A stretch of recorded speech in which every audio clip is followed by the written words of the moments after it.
ಶ್ರೀಕೃಷ್ಣಾಯ ನಮಃ.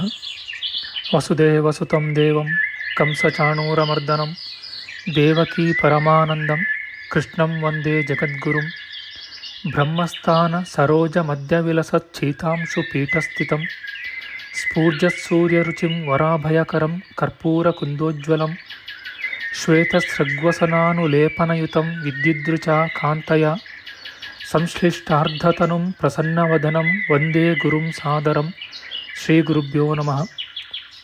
ಲಂಬೋದರಂ ಪರಮಸುಂದರಮೇಕದಂತಂ ರಕ್ತಾಂಬರಂ ತ್ರಿನಯನಂ ಪರಮಂ ಪವಿತ್ರಂ ಉದ್ಯದ್ದಿವಾಕರಕರೋಜ್ವಲಕಾಯಕಾಂತಂ ವಿಘ್ನೇಶ್ವರಂ ಸಕಲವಿಘ್ನಹರಂ ನಮಾಮಿ. ತ್ವಾಂ ದೇವ ವಿಘ್ನದಲನೇತಿ ಚ ಸುಂದರೇತಿ ಭಕ್ತಿಪ್ರಿಯೇತಿ ಸುಖದೇತಿ ಫಲಪ್ರದೇತಿ ವಿದ್ಯಾಪ್ರದೇತ್ಯಗಹರೇತಿ ಚ ಯೇ ಸ್ತುವಂತಿ ತೇಭ್ಯೋ ಗಣೇಶವರದೋ ಭವ ನಿತ್ಯಮೇವ. ಶ್ರೀ ಮಹಾಗಣಪತಯೇ ನಮಃ. ಯಾ ಕುಂದೇಂದು ತುಷಾರಹಾರಧವಳ ಯಾ ಶುಭ್ರವಸ್ತ್ರಾವೃತ ಯಾ ವೀಣಾ ವರದಂಡಮಂಡಿತಕರ ಯಾ ಶ್ವೇತಪದ್ಮಾಸನ ಯಾ ಬ್ರಹ್ಮಾಚ್ಯುತ ಶಂಕರ ಪ್ರಭೃತಿಭಿಃ ದೇವೈಃ ಸದಾ ವಂದಿತಾ ಸಾ ಮಾಂ ಪಾತು ಸರಸ್ವತೀ ಭಗವತಿ ನಿಶ್ಶೇಷಜಾಡ್ಯಾಪಃ. ಶ್ರೀ ಸರಸ್ವತ್ಯೇ ನಮಃ. ವೇದಾರ್ಥತತ್ವವಿಶದೀಕರಣೇನ ಪುಂಸಾಂ ಉಚ್ಚೈರ್ಗತಿಂ ಜಗತಿ ಯೋ ದಯಾಯ ವಿಧಾತುಂ ರಮ್ಯಾಂ ಪುರಾಣಪದವೀಂ ಪ್ರಣಿನಾಯ ತಸ್ಮೈ ಲೋಕೇಶವೈಭವಪುಷೇ ಋಷಯೇ ನಮಸ್ತಾತ್. ತಸ್ಮೈ ವ್ಯಾಸಾಯ ಮುನಯೇ ಸರ್ವಜ್ಞಾಯ ಮಹರ್ಷಯೇ ಪರಾಶರ್ಯಾಯ ಶಾಂತಾಯ ನಮೋ ನಾರಾಯಣಾತ್ಮನೆ. ಶ್ರೀ ವ್ಯಾಸಾಯ ನಮಃ. ನಾರಾಯಣಂ ನಮಸ್ಕೃತ್ಯ ನರಂ ಚೈವ ನರೋತ್ತಮಂ ದೇವೀಂ ಸರಸ್ವತೀಂ ವ್ಯಾಸಂ ತತೋ ಜಯಮುದೀರಯೇತ್. ಕನಕರುಚಿದುಕೂಲಃ ಕುಂಡಲೋಲ್ಲಾಸಿಗಲ್ಲಃ ಶಮಿತಭುವನಭಾರಃ ಕೋಪಿ ಲೀಲಾವತಾರಃ ತ್ರಿಭುವನಸುಖಕಾರಿ ಶೇಷಶಾಯೀ ಮುಕುಂದೋ ಪರಿಕಲಿತರಮಾಂಗೋ ಮಂಗಲಂ ನಸ್ತನೋತು. ನಮಾಮಿ ಗೋವಿಂದ ಪದಾರವಿಂದಂ ಸದೇಂದಿರಾನಂದನಮುತ್ತಮಾಡ್ಯಂ ಜಗಜ್ಜನಾನಾಂ ಹೃದಯ ಸನ್ನಿವಿಷ್ಟಂ ಮಹಾಜನೈಕಾಯನಮುತ್ತಮೋತ್ತಮಂ. ನಮಸ್ತೆ ಚಕ್ರಹಸ್ತಾಯ ಶಾರ್ङ्ಗಹಸ್ತಾಯ ತೇ ನಮಃ. ನಂದಹಸ್ತಾಯ ತೇ ವಿಷ್ಣೋ ಶಂಖಹಸ್ತಾಯ ತೇ ನಮಃ. ಓಂ ನಮೋ ವಾಸುದೇವಾಯ ನಮಃ ಸಂಕರ್ಷಣಾಯ ಚ ಪ್ರದ್ಯುಮ್ನಾಯ ನಮಸ್ತುಭ್ಯಂ ಅನಿರುದ್ಧಾಯ ತೇ ನಮಃ. ಪಾತಾಲಾದುತ್ಪತಿಷ್ಣೋರ್ಮಕರವಸತಯೋ ಯಸ್ಯ ಪುಚ್ಛಾಭಿಘಾತ ಧೂರ್ಧ್ವಂ ಬ್ರಹ್ಮಾಂಡಖಂಡ ವ್ಯತಿಕರವಿಹಿತ ವ್ಯತ್ಯಯೇ ನಾಪತಂತಿ ವಿಷ್ಣೋರ್ಮತ್ಸ್ಯಾವತಾರೇ ಸಕಲವಸುಮತಿ ಮಂಡಲಂ ವ್ಯಶ್ನುವಾನಃ ತಸ್ಯಾಸ್ಯೋದೀರಿತಾನಾಂ ಧ್ವನಿರಪಹರತಾದಶ್ರಿಯಂ ವ ಶ್ರುತೀನಾಂ. ಶ್ರೀ ಮತ್ಸ್ಯರೂಪಿ ಪರಮಾತ್ಮನೇ ನಮಃ. ಪ್ರಿಯ ಬಾಂಧವರೇ, ನಮ್ಮ ಈ ಶ್ರೀ ಲಾಲೀಕೃಷ್ಣ ಚಾನಲ್ಗೆ ಸ್ವಾಗತ. ಇಂದಿನ ವಿಡಿಯೋದಲ್ಲಿ ನಾವು ಶ್ರೀ ಮತ್ಸ್ಯ ಮಹಾಪುರಾಣದ 51ನೆಯ ಅಧ್ಯಾಯವಾದ ಅಗ್ನಿವಂಶ ವರ್ಣನೆಯ ವಿಚಾರ ಮಾಡೋಣ. ಶ್ರೀಕೃಷ್ಣಾಯ ನಮಃ. ಋಷಿಗಳು ಹೇಳುತ್ತಾರೆ, ಓ ಸೂತಮುನಿಯೇ, ಬ್ರಾಹ್ಮಣರಿಗೆ ಯಾವಾಗಲೂ ಪೂಜ್ಯರೆನಿಸಿರುವ ಅಗ್ನಿಗಳನ್ನು ಅವರ ಸಂತತಿಯನ್ನು ಕ್ರಮವಾಗಿ ಈಗ ತಿಳಿಸು. ಸೂತಮುನಿಯು ಹೇಳುತ್ತಾನೆ, ಎಲ್ಲೆಡೆಗಳಲ್ಲಿಯೂ ಪೂಜ್ಯನೆನಿಸಿರುವ ಈ ಅಗ್ನಿಯು ಸ್ವಯಂಭುವ ಮನ್ವಂತರದಲ್ಲಿ ಬ್ರಹ್ಮನ ಮಾನಸ ಪುತ್ರನಾಗಿ ಜನಿಸಿದನು. ಅವನಿಂದ ಸ್ವಾಹಾದೇವಿಯು ಪಾವಕ, ಪವಮಾನ ಮತ್ತು ಶುಚಿ ಎಂಬ 3 ಅಗ್ನಿಪುತ್ರರನ್ನು ಪಡೆದಳು. ಅರಣಿಯಿಂದ ಕಡೆದಾಗ ಉತ್ಪನ್ನನಾಗುವ ಅಗ್ನಿಗೆ ಪವಮಾನನೆಂದು ಹೆಸರು. ಮಿಂಚಿನಲ್ಲಿರುವ ಅಗ್ನಿಯು ಪಾವಕನ ಪುತ್ರನೆನಿಸುವನು. ಸೂರ್ಯನಲ್ಲಿರುವ ಅಗ್ನಿಯನ್ನು ಶುಚಿ ಎನ್ನುವರು.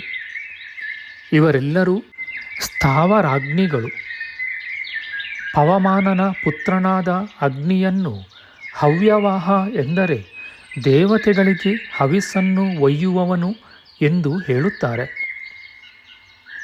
ಪಾವಕನ ಪುತ್ರನಿಗೆ ಸಹರಕ್ಷನೆಂದು ಹೆಸರು.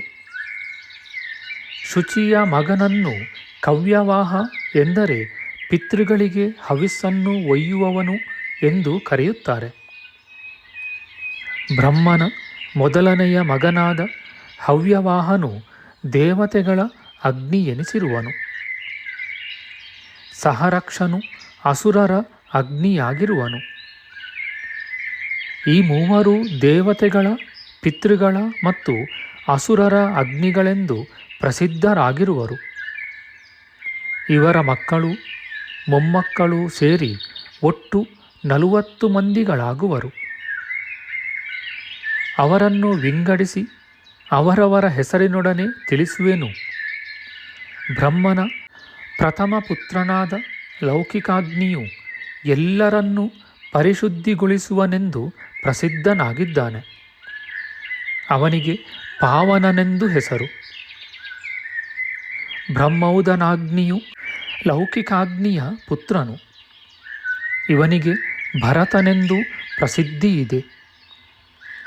ಹವ್ಯವಾಹಾಗ್ನಿಯು ಹೋಮ ಮಾಡಿದ ಹವಿಸ್ಸನ್ನು ಹೊತ್ತುಕೊಂಡು ಹೋಗುತ್ತಿರುವಾಗ ಮೃತನಾದನು. ಮೃತನಾದ ಆ ಹವ್ಯವಾಹಾಗ್ನಿಯು ಪುಷ್ಕರ ಸಮುದ್ರವನ್ನು ಕಡೆದಾಗ ಅಥರ್ವನ ಪುತ್ರನಾಗಿ ಜನಿಸಿದನು.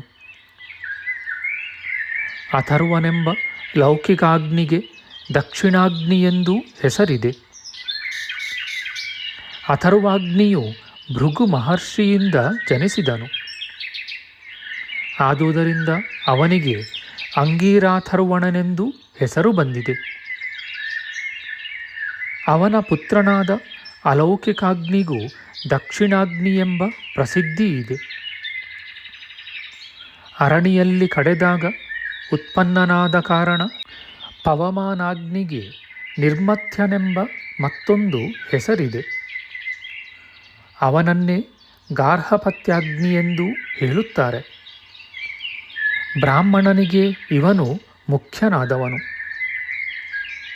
ಪವಮಾನಾಗ್ನಿಗೆ ಸಂಶತಿ ಎಂಬ ಪತ್ನಿಯಲ್ಲಿ ಸಭ್ಯ, ಆವಸತ್ಯ ಎಂಬ 2 ಪುತ್ರರು ಜನಿಸಿದರು. ಬ್ರಾಹ್ಮಣರು ಆಹವನೀಯವೆಂದು ಗೌರವಿಸುವ ಹವ್ಯವಾಹಾಗ್ನಿಯು 16 ನದಿಗಳಲ್ಲಿ ಮೋಹಗೊಂಡನು. ಕಾವೇರಿ, ಕೃಷ್ಣವೇಣಿ, ನರ್ಮದೆ, ಯಮುನೆ, ಗೋದಾವರಿ, ವಿತಸ್ತೆ, ಚಂದ್ರಭಾಗೆ, ಇರಾವತಿ, ವಿಪಾಶೆ, ಕೌಶಿಕಿ, ಶತದ್ರು, ಸರಯು, ಸೀತೆ, ಮನಸ್ವಿನಿ, ಹ್ರಾದಿನಿ, ಪಾವನೆ ಎಂಬ ಇವರೇ ಅವನು ಕಾಮಿಸಿದ ನದಿಗಳು. ಅಗ್ನಿದೇವನು ತನ್ನ ಅಂಶವನ್ನು 16 ಭಾಗವಾಗಿ ವಿಭಾಗಿಸಿಕೊಂಡು ಆ ನದಿಗಳಲ್ಲಿ ವಿಹರಿಸುತ್ತಾ ವಿಶ್ರಾಮಕ್ಕಾಗಿ ಸ್ಥಳವನ್ನು ಅಪೇಕ್ಷಿಸಿದನು. ಆಯಾ ನದಿಗಳ ಹೆಸರಿನಿಂದಲೇ ಅಲ್ಲಲ್ಲಿ ಆಶ್ರಯ ಸ್ಥಳಗಳು ಉತ್ಪನ್ನವಾದವು. ಅವುಗಳಲ್ಲಿ ಧಿಷ್ಣುಗಳೆಂಬ ಪುತ್ರರು ಹುಟ್ಟಿದರು. ಧಿಷ್ಣ್ಯಗಳಲ್ಲಿ ಎಂದರೆ ಆಶ್ರಯ ಸ್ಥಳಗಳಲ್ಲಿ ಉತ್ಪನ್ನರಾದ ಕಾರಣ ಅವರಿಗೆ ಧಿಷ್ಣುಗಳೆಂದು ಹೆಸರು ಬಂದಿತು. ಇವರು ಧಿಷ್ಣ್ಯಗಳಲ್ಲಿ ಜನಿಸಿದ ನದೀಪುತ್ರರು. ಇವರಲ್ಲಿ ಕೆಲವರು ವಿಹರಣೀಯರು ಎಂದರೆ ಪ್ರಣಯನ ಸಂಸ್ಕಾರದ ಮೂಲಕ ಒಂದೆಡೆಯಿಂದ ಇನ್ನೊಂದೆಡೆಗೆ ಒಯ್ಯಲ್ಪಡತಕ್ಕವರು. ಇನ್ನು ಕೆಲವರು ಉಪಸ್ಥಾನಕ್ಕೆ ಮಾತ್ರ ಅಂದರೆ ಸ್ತೋತ್ರಕ್ಕೆ ಮಾತ್ರ ಸ್ಥಾಪಿಸಲ್ಪಡುವುದರಿಂದ ಉಪಸ್ಥೇಯರೆನಿಸಿಕೊಳ್ಳುವರು. ಅವರು ಯಾರು ಯಾರೆಂಬುದನ್ನು ಹೇಳುವೆನು ಕೇಳಿ. ಆಗ್ನೇದ್ರ ಸ್ಥಾನದಲ್ಲಿರುವ ಪ್ರವಾಹಣ, ಆಗ್ನೇಧ್ರಾಗ್ನಿ ಮತ್ತು ಅವರ ಸನ್ನಿಧಿಯಲ್ಲಿರುವ ಇತರ ಧಿಷ್ಣ್ಯಾಗ್ನಿಗಳನ್ನು ಯಾಗಾದಿ ಸತ್ಕರ್ಮಗಳನ್ನು ಪ್ರಾರಂಭಿಸುವಾಗ ಆಯಾಯ ಸ್ಥಾನಗಳಲ್ಲಿ ಸ್ಥಾಪಿಸುತ್ತಾರೆ. ಆವಾಹನೋದ್ದೇಶವಿಲ್ಲದೆ ಸ್ತೋತ್ರಕ್ಕಾಗಿ ಸ್ಥಾಪಿಸಲ್ಪಡುವ ಅಗ್ನಿಗಳ ಕ್ರಮವನ್ನು ಕೇಳಿರಿ. ವಾಸವನೆಂಬವನು ಮೊದಲನೆಯವನು. ಎರಡನೆಯವನಿಗೆ ಉತ್ತರ ವೇದಿಕಾಗ್ನಿ ಎಂದು ಹೆಸರು. ಸಾಮ್ರಾಡೆಂಬ ಅಗ್ನಿಯ ಪುತ್ರರು 8 ಜನ. ಅವರನ್ನು ದ್ವಿಜರು ಸ್ತುತಿಸುತ್ತಾರೆ. ಸಾಮ್ರಾಡಾಗ್ನಿಯ 8 ಜನ ಪುತ್ರರನ್ನು ಕ್ರಮವಾಗಿ ಹೇಳುವೆನು. ಮೊದಲನೆಯವನೇ ಪರ್ಜನ್ಯಾಗ್ನಿ. ಅವನನ್ನು ಅನುಸರಿಸತಕ್ಕವನು ಎರಡನೆಯವನಾದ ಪವಮಾನಾಗ್ನಿ ಎಂಬವನು. ಪಾವಕೋಷ್ಣ ಅಥವಾ ಸಮೂಹ್ಯನು ಉತ್ತರ ವೇದಿಕೆಯಲ್ಲಿರುವ ಅಗ್ನಿ. ಹವ್ಯಸೂದನು 4ನೆಯವನು. ಅವನಿಗೆ ಅಸಂಸೃಜ್ಯನೆಂದೂ ಶಾಮಿತ್ರನೆಂದೂ ಹೆಸರಿದೆ. 5ನೆಯವನಾದ ಶತಧಾಮಾಗ್ನಿಯನ್ನು ಸುಧಾಜ್ಯೋತಿಯೆಂದು ರೌದ್ರೈಶ್ವರ್ಯನೆಂದು ಕರೆಯುತ್ತಾರೆ. ಬ್ರಹ್ಮಜ್ಯೋತಿಯು 6ನೆಯವನು. ಅವನು ವಸುಧಾಮನೆಂದೂ ಬ್ರಹ್ಮಸ್ಥಾನೀಯನೆಂದೂ ಹೆಸರುಗೊಂಡಿರುವನು. ಆಜೈಕಪಾತ್ಯೆಂಬ 7ನೆಯ ಉಪಸ್ಥೇಯಾಗ್ನಿಯನ್ನು ಎಲ್ಲರೂ ಸ್ತುತಿಸುತ್ತಾರೆ. ಏಕೆಂದರೆ ಅವನು ಯಜ್ಞಶಾಲೆಯ ಮುಂಭಾಗದಲ್ಲಿರತಕ್ಕವನು. ಅಹಿರ್ಬುಜ್ಞನೆಂಬುವವನನ್ನು 8ನೆಯ ಉಪಸ್ಥೇಯಾಗ್ನಿಯೆಂದು ಹೇಳುತ್ತಾರೆ. ಇವನು ದಕ್ಷಿಣದಲ್ಲಿ ಬಹಿರಾವರಣದ ಅಂಚಿನಲ್ಲಿ ಇರತಕ್ಕವನು. ಮೇಲೆ ಹೇಳಿದ 8 ಬಗೆಯ ಅಗ್ನಿಗಳು ಸಾಮ್ರಾಡಾಗ್ನಿಯ ಪುತ್ರರು. ದ್ವಿಜರಿಂದ ಪೂಜೆಯನ್ನು ಸ್ವೀಕರಿಸಲು ಅರ್ಹರಾದವರು. ಇನ್ನು ಮುಂದೆ 8 ವಿಧವಾದ ವಿಹರಣೀಯಾಗ್ನಿಗಳನ್ನು ಅವರ ಪುತ್ರರನ್ನು ವಿವರಿಸುವೆನು. ಹೌತ್ರಿಯನ ಪುತ್ರನಿಗೆ ಬರ್ಹಿಷಾಗ್ನಿಯೆಂದು ಹೆಸರು. ಎರಡನೆಯವನು ಪ್ರಶಂಸ್ಯಾಗ್ನಿ. ಇವನಿಗೆ ಪ್ರಚೇತಸ್ಸೆಂದೂ ಸಂಸಹಾಯಕನೆಂದೂ ಹೆಸರಿದೆ.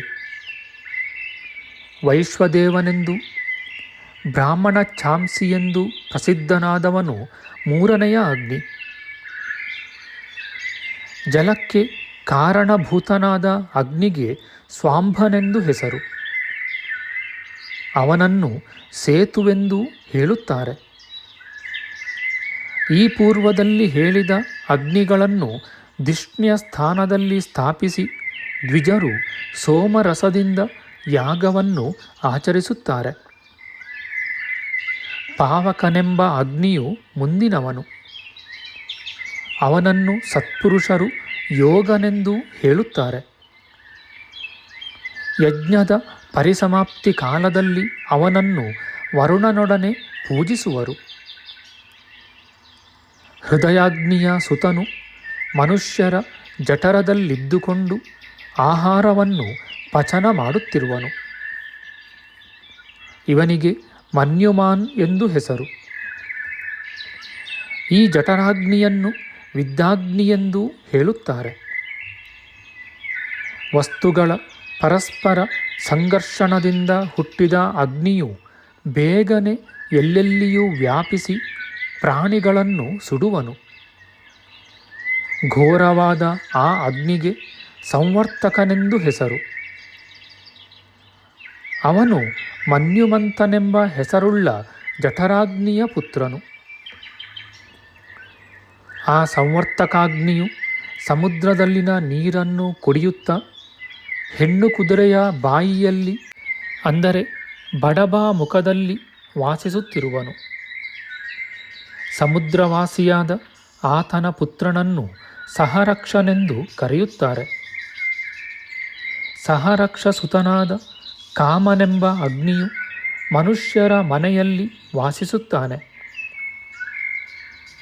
ಅವನ ಮಗನಿಗೆ ಕ್ರವ್ಯಾದನೆಂದು ಹೆಸರು. ಅವನು ಮೃತರಾದ ಮನುಷ್ಯರನ್ನು ಭಕ್ಷಿಸುತ್ತಾನೆ. ಇವರೆಲ್ಲರೂ ಪಾವಕಾಗ್ನಿಯ ಪುತ್ರರೆಂದು ದ್ವಿಜರು ಹೇಳಿರುವರು.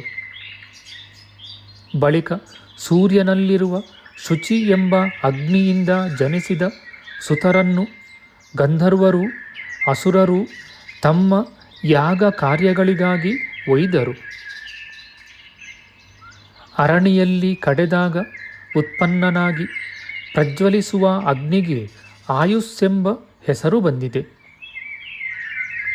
ಪೂಜ್ಯನಾದ ಆ ಅಗ್ನಿಯನ್ನು ಪಶುಬಂಧವೆಂಬ ಕರ್ಮದಲ್ಲಿ ಪ್ರಣಯನ ಮಾಡುತ್ತಾರೆ. ಆಯುಸ್ಸಿನ ಮಗನಿಗೆ ಮಹೀಮಾನ್ ಎಂದು ಹೆಸರು. ಅವನ ಪುತ್ರನನ್ನು ದಹನನೆಂದು ಕರೆಯುತ್ತಾರೆ. ಪಾಕಯಜ್ಞಗಳಲ್ಲಿ ಅಭಿಮಾನಿ ಎನಿಸಿ ಹೋಮ ಮಾಡಿದ ಹವ್ಯವನ್ನು ಭುಜಿಸುವವನು ಇವನೇ. ಈ ದಹನಾಗ್ನಿಯೇ ಎಲ್ಲ ದೇವಲೋಕಗಳಿಂದಲೂ ಬಂದ ಹವ್ಯವನ್ನು ಕವ್ಯವನ್ನು ಭುಂಜಿಸುವವನು. ಅಪರಿಮಿತ ಯಶಸ್ವಿಯಾದ ಸಹಿತನೆಂಬ ಅಗ್ನಿಯು ಇವನ ತನಯನು. ಇವನಿಗೆ ಅದ್ಭುತನೆಂದೂ ಹೆಸರಿದೆ. ಪ್ರಾಯಶ್ಚಿತ್ತ ಕರ್ಮಗಳಲ್ಲಿ ಅಧಿದೇವನಾಗಿ ಹೋಮ ಮಾಡಿದ ಹವ್ಯವನ್ನು ಸ್ವೀಕರಿಸುವ ಅಗ್ನಿಯು ಅದ್ಭುತನ ಪುತ್ರನಾದ ವೀರನೆಂಬವನು. ಇವನು ದೇವಾಂಶ ಸಂಭೂತನು. ಇವನಿಗೆ ಮಹಾನ್ ಎಂದೂ ಹೆಸರಿದೆ. ವೀರಾಗ್ನಿಯಿಂದ ವಿವಿಧಾಗ್ನಿಯೂ ಅವನಿಂದ ಮಹಾಕವಿಯೆಂಬ ಅಗ್ನಿಯೂ ಜನಿಸಿದರು. ವಿವಿಧಾಗ್ನಿಯ ಪುತ್ರನಾದ ಅರ್ಕನಿಂದ 8 ಜನ ಅಗ್ನಿಪುತ್ರರು ಹುಟ್ಟಿದರು. ಇಷ್ಟಾರ್ಥ ಲಾಭಕ್ಕಾಗಿ ಮಾಡುವ ಇಷ್ಟಿಗಳಲ್ಲಿ ಅಭಿಮಾನಿಯಾಗಿ ಭವಿಷ್ಯತ್ ಶುಭವನ್ನು ಕೊಡತಕ್ಕ ರಕ್ಷೋಹ, ಸುರಭಿ, ವಸುಮಂತ, ನಾದ, ಹರ್ಯಶ್ವ, ರುಕ್ಮವಂತ, ಪ್ರವರ್ಗ್ಯ, ಕ್ಷೇಮವಂತ ಇವರೇ ಆ 8 ಜನ ಮಕ್ಕಳು. ಈ 14 ಅಗ್ನಿಗಳು ಸೂರ್ಯನಲ್ಲಿರುವ ಶುಚಿ ಎಂಬ ಅಗ್ನಿಯ ಪ್ರಜೆಗಳು. ಈ ಅಗ್ನಿಗಳು ಯಾಗದಲ್ಲಿ ಪ್ರಣಯನದಿಂದ ಸಂಸ್ಕಾರ್ಯಗಳಾಗಿರುವರು. ಇವರೆಲ್ಲರೂ ಅಗ್ನ್ಯಾಭಿಮಾನಿ ದೇವತೆಗಳಾಗಿದ್ದು ಹಿಂದಿನ ಸ್ವಯಂಭುವ ಮನ್ವಂತರದಲ್ಲಿ ತಮ್ಮ ಅಧಿಕಾರವನ್ನು ನಡೆಸಿ ಯಾಮರೆಂದು ಪ್ರಸಿದ್ಧರಾದ ದೇವಗಣಗಳೊಡನೆ ಕಳೆದು ಹೋಗಿದ್ದಾರೆ. ಈ ಅಗ್ನಿಗಳು ವಿಹರಣ ಸ್ಥಾನಗಳಲ್ಲಿಯೂ ಚೇತನಾಚೇತನ ವರ್ಗದಲ್ಲಿಯೂ ಸ್ಥಾನಾಭಿಮಾನಿಗಳಾಗಿ ಕಾಮ್ಯ, ನೈಮಿತ್ತಿಕ ಮೊದಲಾದ ಕರ್ಮಗಳಲ್ಲಿ ಉಪಯುಕ್ತರಾಗಿ ದೇವತೆಗಳಿಗೆ ಹವಿರ್ಭಾಗವನ್ನು ಹೊತ್ತುಕೊಂಡು ಹೋಗುವ ಅಧಿಕಾರದಲ್ಲಿ ಇದ್ದರು.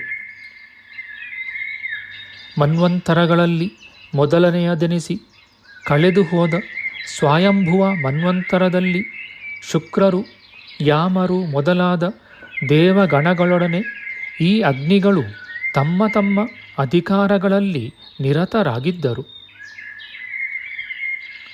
ಸ್ವಾರೋಚಿಷನಿಂದ ತೊಡಗಿ ಸಾವರ್ಣಿಯವರೆಗಿನ 7 ಜನ ಮನುಗಳು ಅಂತರಗಳಲ್ಲಿ ಅಗ್ನಿಗಳ ಉತ್ಪತ್ತಿಯನ್ನೂ ಅವರ ಉತ್ಪತ್ತಿ ಸ್ಥಾನಗಳನ್ನು ಈ ಪೂರ್ವದಲ್ಲಿ ತಿಳಿಸಿದಂತೆ ವಿವರಿಸಿದುದಾಯಿತು. ಈಗ ನಡೆಯುತ್ತಿರುವ ವೈವಸ್ವತ ಮನ್ವಂತರದಲ್ಲೂ ಮುಂದೆ ಬರಲಿರುವ ಮಿಕ್ಕ ಮನ್ವಂತರಗಳಲ್ಲೂ ಅಗ್ನಿಗಳ ಲಕ್ಷಣವು ಹೀಗೆಯೇ ಇರುವುದೆಂದು ಪ್ರಾಜ್ಞರು ನಿಷ್ಕರ್ಷಿಸಿರುವರು. ಬಗೆ ಬಗೆಯ ರೂಪವೂ ಪ್ರಯೋಜನವೂ ಉಳ್ಳ ಯಾಮರೇ ಮೊದಲಾದ ದೇವಗಣಗಳೊಡನೆ ಈ ಪೂರ್ವದಲ್ಲಿ ಹೇಳಿದ ಅಗ್ನಿಗಳೂ ಸಹ ಮನ್ವಂತರಗಳಲ್ಲೆಲ್ಲ ಸ್ಥಿರವಾಗಿರುವರು. ಭವಿಷ್ಯತ್ ಕಾಲದಲ್ಲಿ ಅಧಿಕಾರಕ್ಕೆ ಬರುವ ದೇವತೆಗಳೊಡನೆ ಅಗ್ನಿಗಳೂ ಸಹ ಬಂದು ಅಧಿಕಾರವನ್ನು ನಡೆಸುವರು. ಅಗ್ನಿ ಪ್ರಭೇದಗಳನ್ನು ಹೀಗೆ ಯಥಾಕ್ರಮವಾಗಿ ವಿಸ್ತರಿಸಿ ಹೇಳಿದೆನು. ಇನ್ನೇನು ಕೇಳಬೇಕೆಂದಿರುವಿರಿ? ಇತಿ ಶ್ರೀ ಮಾತ್ಸ್ಯೆ ಮಹಾಪುರಾಣೆ ಅಗ್ನಿವಂಶೋ ನಾಮ ಏಕಪಂಚಾಶೋಧ್ಯಾಯ. ಶ್ರೀಕೃಷ್ಣಾರ್ಪಣಮಸ್ತು. ನಮ್ಮ ಮುಂದಿನ ವಿಡಿಯೋದಲ್ಲಿ ನಾವು ಶ್ರೀ ಮತ್ಸ್ಯ ಮಹಾಪುರಾಣದ 52ನೆಯ ಅಧ್ಯಾಯವಾದ ಯೋಗ ಮಾಹಾತ್ಮ್ಯ, ಕರ್ಮಯೋಗದ ಮೇಲ್ಮೆ, ಪಂಚಮಹಾಯಜ್ಞಗಳ ವಿಚಾರ ಮಾಡೋಣ. ಆಧ್ಯಾತ್ಮಿಕ ಚರ್ಚೆ ಮತ್ತು ವಿಚಾರ ವಿನಿಮಯಕ್ಕಾಗಿ ಶುರು ಮಾಡಿದ ಈ ಚಾನೆಲ್ನಲ್ಲಿ ನಾವು ಅಪ್ಲೋಡ್ ಮಾಡುವ ಎಲ್ಲ ವಿಡಿಯೋಗಳನ್ನು ಸಂಪೂರ್ಣವಾಗಿ ನೋಡಿ ನಿಮ್ಮ ಸಲಹೆಗಳನ್ನು ಕಮೆಂಟ್ ಬಾಕ್ಸ್ನಲ್ಲಿ ಬರೆಯಿರಿ. ದಯವಿಟ್ಟು ಈ ಚಾನೆಲ್ಗೆ ಸಬ್ಸ್ಕ್ರೈಬ್ ಮಾಡಿ ಹಾಗೂ ಬೆಲ್ ಬಟನ್ ಒತ್ತಿ ನಾವು ಹಾಕುವ ಎಲ್ಲ ವಿಡಿಯೋಗಳನ್ನು ನೋಡಿ ಪ್ರೋತ್ಸಾಹಿಸಿ. ಕೃಷ್ಣಂ ನಾರಾಯಣಂ ವಂದೇ ಕೃಷ್ಣಂ ವಂದೇ ವ್ರಜಪ್ರಿಯಂ ಕೃಷ್ಣಂ ದ್ವೈಪಾಯನಂ ವಂದೇ ಕೃಷ್ಣಂ ವಂದೇ ಪೃಥಾಸುತಂ ಶ್ರೀಕೃಷ್ಣಾಯ ನಮಃ.